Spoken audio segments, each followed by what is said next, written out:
Joseph പറഞ്ഞു. പാലക്കാടായിരിക്കും ഇപ്പൊ ഞാൻ മനസ്സിലാക്കുന്നിടത്തോളം കോൺഗ്രസിന് തദ്ദേശ തെരഞ്ഞെടുപ്പിൽ ഏറ്റവും വലിയ മുന്നേറ്റം എല്ലാ ജില്ലകളിലും ഉണ്ടാകും. പാലക്കാട് അതില് ഇപ്പോഴത്തെ നിലയ്ക്ക് ഒന്നാം സ്ഥാനത്തേക്ക് തന്നെ എത്തിച്ചേരും എന്ന് കരുതുന്നു. മണ്ഡലത്തിൽ സജീവമാക്കണം, രാഷ്ട്രീയ നീക്കങ്ങൾ വ്യക്തമായ ലക്ഷ്യത്തോടെ എത്തിക്കണം, അത് പ്രാവർത്തികമാക്കണം. പാലക്കാട് കോൺഗ്രസ് ഒന്നാമതെത്തണം എന്ന് പറഞ്ഞ് നിർദ്ദേശം വെച്ചിരിക്കുകയാണ് രാഹുൽ മാങ്കൂട്ടത്തിന്റെ മുന്നിൽ KPCCയും കോൺഗ്രസ് നേതൃത്വവും. നഗരസഭയും കണ്ണാടി പഞ്ചായത്തും പിടിച്ചെടുക്കണം. പാലക്കാട് നിയോജക മണ്ഡലത്തിൽ മാത്രം പോരാ, പാലക്കാട് നിയോജക മണ്ഡലത്തിന് പുറത്തേക്കും രാഷ്ട്രീയ നീക്കങ്ങളുമായി പ്രവർത്തന മേഖല വിപുലീകരിക്കണം എന്നുള്ള ഒരു നിർദ്ദേശം കൂടി രാഹുലിന് മുന്നിൽ വെച്ചതിന്റെ അടിസ്ഥാനത്തിലാണ് ഇപ്പൊ പട്ടാമ്പിയിൽ നിന്നുള്ള ഈ ഒരു പറയുന്ന സംഘത്തെ നഗരസഭാ വൈസ് പ്രസിഡന്റിനെ അടക്കം കോൺഗ്രസിലേക്ക് എത്തിക്കാൻ സാധിച്ചിരിക്കുന്നത്. രാഹുലിന് മുന്നിൽ ഒരൊറ്റ ഉപാധിയാണ് വെച്ചിരിക്കുന്നത്. എന്തിനുള്ള ഉപാധിയാണ് എന്ന് പറഞ്ഞാൽ, ഈ പറയുന്ന തദ്ദേശ ഭരണ തെരഞ്ഞെടുപ്പ് അവസാനിക്കുന്നതോടുകൂടി രാഹുൽ മാങ്കൂട്ടം കോൺഗ്രസിലേക്ക് ഔദ്യോഗികമായിട്ട് തിരിച്ചെത്തും എന്ന് പറഞ്ഞാൽ രാഹുൽ നേരിട്ട് കൊണ്ടിരിക്കുന്ന സസ്പെൻഷൻ പിൻവലിക്കും. രാഹുൽ ഇപ്പോഴും കോൺഗ്രസിലുണ്ട്, പക്ഷേ സസ്പെൻഷൻ നേരിടുന്ന വ്യക്തിയാണ്. ആ സസ്പെൻഷൻ പിൻവലിച്ച് അയാൾ കോൺഗ്രസിയുടെ പ്രാഥമിക അംഗത്വത്തിലേക്ക് തിരിച്ചെത്തും. അതിനുള്ള ഉപാധിയാണ് KPCC നേതൃത്വം രാഹുലിന് മുന്നിൽ വെച്ചിരിക്കുന്നത്. ഒന്ന്, പാലക്കാട് കോൺഗ്രസിന് വിജയങ്ങൾ ഉണ്ടാകുന്ന, മുന്നേറ്റങ്ങൾ ഉണ്ടാകുന്ന സ്ഥലങ്ങളിൽ ഒന്നാമതെത്തിക്കണം പാലക്കാടിനെ. MLA എന്ന നിലയിൽ നടത്തുന്ന വികസന പ്രവർത്തനങ്ങൾ മാത്രം പോരാ, രാഷ്ട്രീയ ഇടപെടലുകൾ ഉണ്ടാവണം. എതിർ ചേരിയിൽ നിൽക്കുന്നവരെ കോൺഗ്രസ് ക്യാമ്പിലേക്ക് എത്തിക്കണം. പാലക്കാട് നഗരസഭ പിടിച്ചെടുക്കണം, കണ്ണാടി ഗ്രാമപഞ്ചായത്ത് പിടിച്ചെടുക്കണം. പാലക്കാട് നിയമസഭയ്ക്ക് പുറത്ത്, നിയമസഭാ മണ്ഡലത്തിന് പുറത്തേക്ക് കൂടി പ്രവർത്തനങ്ങൾ വ്യാപിപ്പിക്കണം. എതിർചേരിയിൽ നിൽക്കുന്നവരെ കോൺഗ്രസ് ക്യാമ്പിലേക്ക് എത്തിക്കണം. കോൺഗ്രസുമായി അകന്നു നിൽക്കുന്നവരെ അവരെ കോൺഗ്രസ് ക്യാമ്പിലേക്ക് തിരിച്ചെത്തിക്കണം. ഇതൊക്കെയാണ് കോൺഗ്രസ് KPCC രാഹുലിന് മുന്നിൽ വച്ചിരിക്കുന്ന നിർദ്ദേശം. എന്ന് പറഞ്ഞു കഴിഞ്ഞാൽ പാലക്കാട് ജില്ല തന്നെ പിടിച്ചെടുക്കണം, എന്നാൽ മാത്രമേ കോൺഗ്രസിലേക്ക് തിരിച്ചു വരവ് ലക്ഷ്യം വെക്കേണ്ടതുള്ളൂ എന്നുള്ള ഒരു ഉപാധിയാണ് പാലക്കാട്ടെ കോൺഗ്രസിന് അല്ലെങ്കിൽ രാഹുൽ മാങ്കൂട്ടത്തിന് മുന്നിൽ കോൺഗ്രസ് നേതൃത്വം വെച്ചിരിക്കുന്നത് എന്നുള്ള സൂചനകളും വാർത്തകളും പുറത്തു വരികയാണ്. എന്ന് പറഞ്ഞാൽ ഈ വരുന്ന തദ്ദേശ തെരഞ്ഞെടുപ്പ് പിടിക്കാൻ രാഹുലിനെ തന്നെ മുന്നിൽ നിന്ന് നിർത്തി നയിക്കുവാനുള്ള പരിപാടികൾ നേതൃത്വം നടപടികൾ സ്വീകരിച്ചിരിക്കുന്നു എന്നുള്ള വാർത്തകൾ പുറത്തേക്ക് വരുന്നു. എന്തൊക്കെയാണെങ്കിലും അവസാനം അങ്ങനെ ഒരു തീരുമാനത്തിലേക്ക് കോൺഗ്രസ് എത്തിയത് വലിയ ശുഭവാർത്ത തന്നെയാണ്. കാരണം രാഹുലിനെ കൊണ്ട് മാത്രമേ ഇപ്പോ നിലവിൽ, കാരണം ഷാഫി പറമ്പിൽ, ഈ പറയുന്ന ഷാഫി പറമ്പിൽ പാലക്കാടില്ല.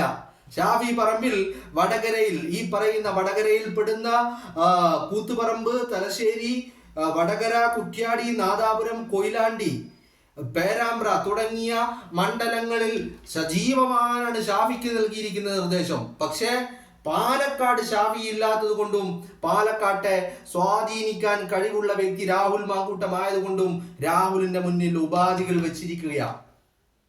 ഇത്തരം വലിയ മുന്നേറ്റം ഉണ്ടാക്കി കഴിഞ്ഞാൽ തദ്ദേശ ഭരണ തെരഞ്ഞെടുപ്പ് നടക്കുന്നതിനോട് അവസാനിക്കുന്നതോടുകൂടി, അതിന്റെ റിസൾട്ട് പുറത്തു വരുന്നതോടുകൂടി രാഹുലിന്റെ തിരിച്ചു വരവിന്റെ അനൗൺസ്മെന്റും പുറത്തേക്ക് വരും എന്നുള്ള കാര്യത്തിൽ ഒരു തർക്കവും വേണ്ട. അത് തന്നെയാണ് സണ്ണി ജോസഫ് കഴിഞ്ഞ ദിവസം പ്രഖ്യാപിച്ചതും. ഇന്നലെ ഈ പറയുന്ന സണ്ണി ഈ വാക്കുകൾ പറയാനുണ്ടായ സാഹചര്യം എവിടെയാണ്?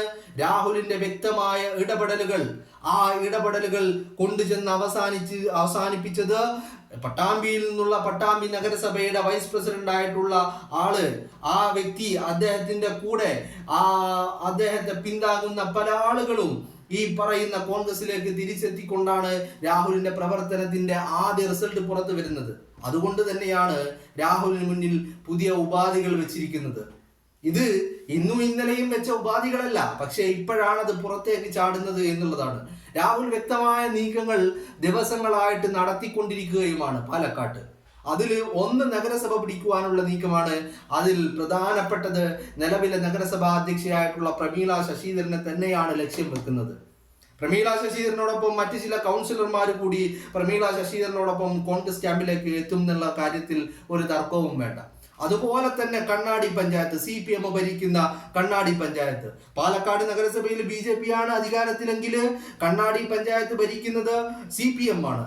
അവിടെ കണ്ണാടി പഞ്ചായത്തിന്റെ നിലവിലെ പ്രസിഡന്റ് ആയിട്ടുള്ള M ലത, ആ ലതയെ മുൻനിർത്തിക്കൊണ്ടാണ് രാഹുലിന്റെ പ്രവർത്തനം.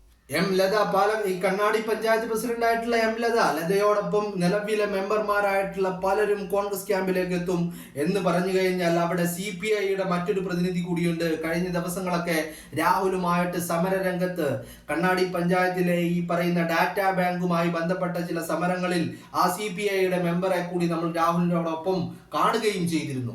ആ പറയുന്ന വ്യക്തി അടക്കമുള്ള ആളുകൾ കോൺഗ്രസ് ക്യാമ്പിലേക്ക് നടന്നു കയറുമെന്നുള്ള ശുഭവാർത്തകൾ തന്നെയാണ് പാലക്കാട്ട് നിന്ന് പുറത്തേക്ക് വരുന്നത്.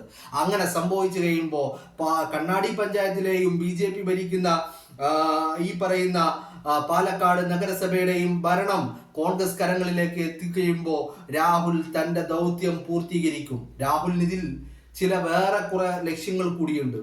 അതിലൊന്ന് ഒരു മധുര പ്രതികാരം. രാഹുലിന്റെ ഭാഷയിൽ പറഞ്ഞു കഴിഞ്ഞാൽ ഒരു മധുര പ്രതികാരം തന്നെയാണ്. എന്താണ് ആ പ്രതികാരം? തന്നെ പാലക്കാട് കാലുകുത്തിക്കാൻ അനുവദിക്കില്ലെന്ന് വെല്ലുവിളിച്ചവർ, ഭീഷണിപ്പെടുത്തിയവർ, അവരുടെയൊക്കെ കാലിനടിയിലെ മണ്ണിനും മാന്തിയെടുക്കുകയാണ് രാഹുൽ മാങ്കൂട്ടം ചെയ്യുന്നത്. കാരണം വാക്കുകൊണ്ടല്ല മറുപടി കൊടുക്കേണ്ടത്, പ്രവൃത്തി കൊണ്ടാണെന്ന് വിശ്വസിക്കുന്ന ഒരു കൂട്ടം ആളുകളിൽപ്പെട്ട ആളാണ് രാഹുല്. അതുകൊണ്ട് തന്നെയാണ് തൻ്റെ പ്രവർത്തന മണ്ഡലത്തിലെ ഈ പറയുന്ന രാഷ്ട്രീയ കരുനീക്കങ്ങൾ അത് ഈ തദ്ദേശ തെരഞ്ഞെടുപ്പിനെ മുൻനിർത്തിക്കൊണ്ടും അതുപോലെ 2026 നിയമസഭാ തെരഞ്ഞെടുപ്പിനെ മുൻനിർത്തിക്കൊണ്ടും ഇത്തരത്തിലുള്ള രാഷ്ട്രീയ കരുനീക്കങ്ങൾ രാഹുൽ മാങ്കൂട്ടത്തിൽ നടത്തുന്നത് എന്നുള്ളത് തന്നെയാണ്. എന്തൊക്കെയാണെങ്കിലും KPCCയുടെയും കോൺഗ്രസിന്റെയും ഭാഗത്തു നിന്ന് ഒരു പച്ചക്കൊടി കൂടി, അതിനുള്ള ഒരു സമ്മതം കൂടി, അല്ലെങ്കിൽ ഒരു നിർദ്ദേശം എന്ന രീതിയിൽ രാഹുലിന്റെ മുന്നിലേക്ക് അത് എത്തുമ്പോൾ രാഹുൽ അതല്ലെങ്കിൽ പോലും, അങ്ങനെ ഒരു നിർദ്ദേശം ഇല്ലെങ്കിൽ പോലും രാഹുൽ അതൊക്കെ പ്രാവർത്തികമാക്കുന്നയാളാണ്. എന്നിരുന്നാൽ പോലും ഇങ്ങനെ ഒരു ഉപാധി കൂടി മുന്നിലേക്ക് വെക്കുമ്പോൾ അയാളുടെ തിരിച്ചു വരവ് അത് എത്രയും പെട്ടെന്ന് തന്നെ ഉണ്ടാകും, സംഭവിക്കും. അത് ഈ പറയുന്ന തദ്ദേശ തെരഞ്ഞെടുപ്പ് കഴിയുന്നതോടുകൂടി രാഹുൽ മാങ്കൂട്ടത്തിൽ ഈ പറയുന്ന കോൺഗ്രസിന്റെ പ്രാഥമിക അംഗത്വത്തിലേക്ക് തിരിച്ചെത്തുകയും ചെയ്യും. അങ്ങനെ സംഭവിക്കുമ്പോൾ അവിടെ വലിയ ആഹ്ലാദം നൽകുന്ന, നമ്മൾ മുൻപ് ഉന്നയിച്ച പല ചോദ്യങ്ങളായിട്ട് ഉന്നയിച്ച കൂട്ടത്തിലുള്ള ഒരു ചോദ്യമാണ്, രാഹുൽ പ്രാഥമിക അംഗത്തിൽ നിന്ന് സസ്പെൻഷൻ നേരിടുന്ന വ്യക്തിയായതുകൊണ്ട് 2026 നിയമസഭാ തെരഞ്ഞെടുപ്പിൽ പാലക്കാട്ട് UDF കോൺഗ്രസ് രാഹുലിനെ സ്ഥാനാർത്ഥിയാക്കുമോ എന്നുള്ളത്. അതെങ്ങനെയാണ് സംഭവിക്കുക? കാരണം പ്രാഥമിക അംഗത്വത്തിൽ പോലും ഇല്ലാത്ത ഒരാളെ കോൺഗ്രസ് സ്ഥാനാർത്ഥിയാക്കുമോ എന്നുള്ള ഒരു ചോദ്യം നമ്മൾ മുന്നോട്ട് വെച്ചിരുന്നു. പക്ഷേ ഈ പറയുന്ന തദ്ദേശ ഭരണ സ്ഥാപനങ്ങളിലേക്കുള്ള തെരഞ്ഞെടുപ്പ് പൂർത്തീകരിക്കുന്നതോടുകൂടി രാഹുൽ പ്രാഥമിക അംഗത്വത്തിലേക്ക് തിരിച്ചെത്തുമെന്ന് മാത്രമല്ല, അതോടുകൂടി രാഹുൽ 2026 സ്ഥാനാർത്ഥിത്വം ഉറപ്പിക്കുകയും ചെയ്യുമെന്നുള്ള കാര്യത്തിൽ ഒരു തർക്കവും വേണ്ട. കാരണം കോൺഗ്രസിന് നല്ല ബോധ്യമുണ്ട്, നേതൃത്വത്തിനും നല്ല ബോധ്യമുണ്ട്. എന്താണ് ആ ബോധ്യം എന്ന് പറയുന്നത്? ഈ വരുന്ന 2026 നിയമസഭാ തെരഞ്ഞെടുപ്പിൽ രാഹുലിനെ സ്ഥാനാർത്ഥിയാക്കിയാൽ രാഹുൽ കഴിഞ്ഞ ഉപതെരഞ്ഞെടുപ്പില് ഷാഫി പറമ്പിൽ രാജിവെച്ച് പോയ ആ ഉപതെരഞ്ഞെടുപ്പില് രാഹുൽ മാങ്കൂട്ടത്തിൽ അവിടെ ലഭിച്ചിരിക്കുന്ന ഭൂരിപക്ഷം 18,000 ആയിരുന്നെങ്കിൽ 2026 രാഹുലിനെ സ്ഥാനാർത്ഥിയാക്കിയാൽ ഭൂരിപക്ഷം അതിലേറെ വർദ്ധിക്കുമെന്നുള്ള കാര്യത്തിൽ തർക്കമില്ലാതെയാണ് നേതൃത്വം നിൽക്കുന്നത്. അതുകൊണ്ട് തന്നെ രാഹുലിന്റെ സ്ഥാനാർത്ഥിത്വവും ഈ പറയുന്ന തിരിച്ചുവരവോട് കൂടി പൂർണ്ണമാകും എന്നുള്ള കാര്യത്തിൽ ഒരു തർക്കവും വേണ്ട. അപ്പോ രാഹുൽ അതുകൊണ്ട് തന്നെയാണ് വലിയ സജീവമായ ഇടപെടലുകൾ പാലക്കാടിന്റെ മണ്ണില് തന്റെ നിയോജക മണ്ഡലത്തിന് പുറത്തും രാഷ്ട്രീയ കരുനീക്കങ്ങളുമായി മുന്നോട്ട് പോകുന്നത്. പാലക്കാടിന്റെ മണ്ണില് ഈ പറയുന്ന വികസന പ്രവർത്തനങ്ങൾ, തന്റെ മണ്ഡലത്തിൽ വികസന പ്രവർത്തനങ്ങളാണ് മുന്നോട്ട് വെക്കുന്നതെങ്കിൽ അതോടൊപ്പം നഗരസഭയും കണ്ണാടിയും പിടിച്ചെടുക്കാനുള്ള രാഷ്ട്രീയ കരുനീക്കങ്ങൾ നടത്തുന്നുണ്ടെങ്കിൽ ഈ പറയുന്ന തന്റെ നിയോജക മണ്ഡലത്തിന് പുറത്തേക്ക്, ജില്ലക്കകത്തുള്ള തന്റെ നിയോജക മണ്ഡലത്തിന് പുറത്തേക്ക് രാഹുൽ വ്യക്തമായ രാഷ്ട്രീയ നീക്കങ്ങൾ നടത്തുന്നു. പല ആളുകളെയും കോൺഗ്രസ് ക്യാമ്പിലേക്ക് തിരിച്ചെത്തിക്കുവാനുള്ള എല്ലാ ശ്രമങ്ങളും രാഹുൽ മാങ്കൂട്ടത്തിന്റെ ഭാഗത്തു നിന്ന് ഉണ്ടാകുന്നു എന്നുള്ള വാർത്തകളും പുറത്തേക്ക് വരുന്നു. എന്ന് പറഞ്ഞു കഴിഞ്ഞാൽ എല്ലാ പ്രശ്നങ്ങളും അവസാനിക്കാൻ പോകുന്നു. രാഹുൽ മാങ്കൂട്ടത്തിൽ ഊർജ്ജസ്വലനായിക്കൊണ്ട് കോൺഗ്രസിന്റെ ക്യാമ്പിലേക്ക് നടന്നു കയറുകയാണ്. ഓൾറെഡി ക്യാമ്പിലാണ് ഉള്ളത് എന്ന് പറഞ്ഞാൽ ഈ പറയുന്ന നടപടികളൊക്കെ പിൻവലിക്കപ്പെടാൻ പോകുന്നു എന്നുള്ള വാർത്തകളും നമുക്ക് മുന്നിലേക്ക് വരികയാണ്. പലപ്പോഴായി നമ്മൾ രാഹുൽ മാങ്കൂട്ടവുമായി ബന്ധപ്പെട്ട വാർത്തകളും ഈ അപ്ഡേറ്റുകളും ഒക്കെ നിങ്ങളുമായി പങ്കുവെക്കുമ്പോൾ പലപ്പോഴും പല ആളുകളും ഉയർത്തിയിരുന്ന ഒരു ചോദ്യമാണ്, എന്നിട്ടും എന്തേ രാഹുലിനെ ഈ പറയുന്ന കോൺഗ്രസിലേക്ക് തിരിച്ചെടുക്കാത്തത് എന്നുള്ള ചോദ്യം. ആ ചോദ്യങ്ങൾക്കൊക്കെ വിരാമമാകും. കാരണം പാർട്ടിക്കും പാർട്ടി നേതൃത്വത്തിനും വ്യക്തമായ അജണ്ടകളുണ്ട്, വ്യക്തമായ കാഴ്ചപ്പാടുകളുണ്ട്. ഈ കാഴ്ചപ്പാടുകൾ മുൻകൂട്ടി കണ്ടുകൊണ്ട് തന്നെയാണ് മുന്നോട്ടുള്ള ഓരോ തീരുമാനങ്ങളും എടുക്കുന്നത്. അപ്പോ ഈ കാഴ്ചപ്പാടുകളുടെ ഒക്കെ ഭാഗം തന്നെയാണ് എന്തൊക്കെയാണെങ്കിലും ഈ തിരിച്ചുവരവ് ഇച്ചിരി വൈകിയെങ്കിലും പക്ഷേ അതൊക്കെ പാർട്ടിക്കും പ്രസ്ഥാനത്തിനും വളരെ ഗുണകരമാകുന്ന, ഉപകാരപ്പെടുന്ന രീതിയിലുള്ള ഒരു തീരുമാനത്തിലേക്ക് തന്നെയാണ് പാർട്ടിയും ഈ പറയുന്ന രാഹുലും കൊണ്ടുചെന്നെത്തിക്കുന്നതും എന്നുള്ളതും ശ്രദ്ധേയമാണ്.